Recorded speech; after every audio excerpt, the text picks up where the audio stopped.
विदर्भ में sickle cell बीमारी एक बड़ी समस्या है। जन्म के साथ होने वाली इस बीमारी की वजह से पीड़ित की जिंदगी एक तरह से थम सी जाती है। इस बीमारी पर एलोपैथी के साथ ही आयुर्वेदिक इलाज दिए जाने की प्रक्रिया शुरू की गई है।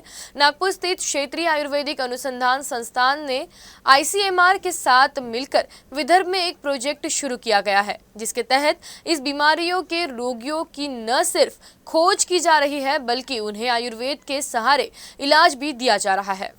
सिकल सेल एक आनुवांशिक बीमारी है जो मानवीय शरीर की रक्त कोशिकाओं को प्रभावित करती है, जिससे हीमोग्लोबिन बुरी तरह प्रभावित होता है। इस बीमारी का इलाज समय पर निदान और दवाइयां ही है। इस बीमारी के कई के बुरे प्रभाव मानवीय शरीर में पहुंचते हैं। विदर्भ के कई जिलों में इस बीमारी से ग्रसित मरीज है। इस बीमारी का इलाज सामान्यतः एलोपैथी के माध्यम से किया जाता है, लेकिन अब इसके लिए आयुर्वेद का सहारा लिया जा रहा है।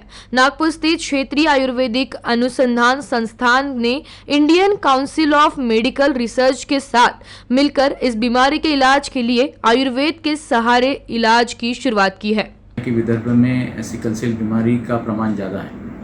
मैं ये कहता हूँ कि केवल विदर्भ में तो है ही, लेकिन पूरी दुनिया में सिकल सेल डिसीज़ बहुत मात्रा में पाया जाता है। नागपुर शहर में 60,000 लोगों का सर्वे किया गया और उसमें कम से कम मतलब 0.3% लोगों को सिकल सेल डिसीज़ पाया गया। सिकल सेल डिसीज़ में दो प्रकार होते हैं, एक वाहक होता है और एक जिसको डिसीज़ होता है ऐसा होता है। तो वाहकों की संख्या काफ़ी मात्रा में है, जिनको हम AS पैटर्न के रूप में जानते हैं।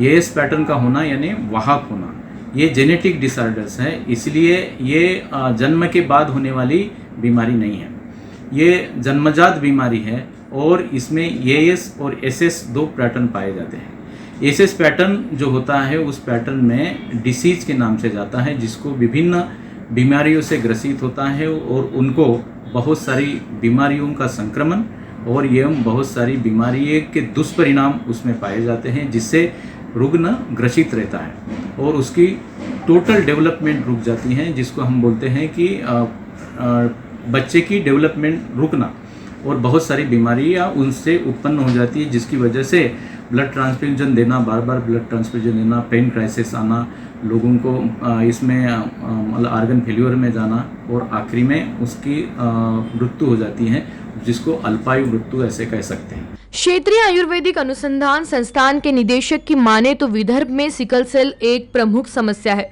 चूंकि यह बीमारी आनुवांशिक है, इसलिए इसे रोकने के लिए कुछ खास तरह के काम किए जाने के साथ ही जनजागृति होना बेहद जरूरी है। इसी बात को देखते हुए संस्थान विदर्भ के ग्रामीण भागों में इस बीमारी को लेकर काम कर रहा है। तो भारत सरकार का यह प्रयास है कि हम लोग इसको मतलब 1947 तक भारत से हम इसको निर्मूलन करें। निर्मूलन करने के लिए जिसको SS पैटर्न हुआ है उनको तो हम मतलब दवा के माध्यम से उसके उपद्रव को कम कर सकते हैं, लेकिन जिनको AS पैटर्न है उनको जागरूकता जरूर हम फैलानी चाहिए कि भाई उनमें जागरूकता ये है कि उसमें मैरिज काउंसलिंग होना बहुत ज़रूरी है। जिन लोगों को SS पैटर्न है उनको सावधानी बरतना बहुत ज़रूरी है। इसके अनुरूप हम लोगों ने भारत सरकार और आयुष मंत्रालय की ओर से, हमारे संस्थान की ओर से हमने ऐसे कई प्रयास, जिसको जागरूकता मुहिम के अंतर्गत हमने शिविरों का आयोजन करते हैं।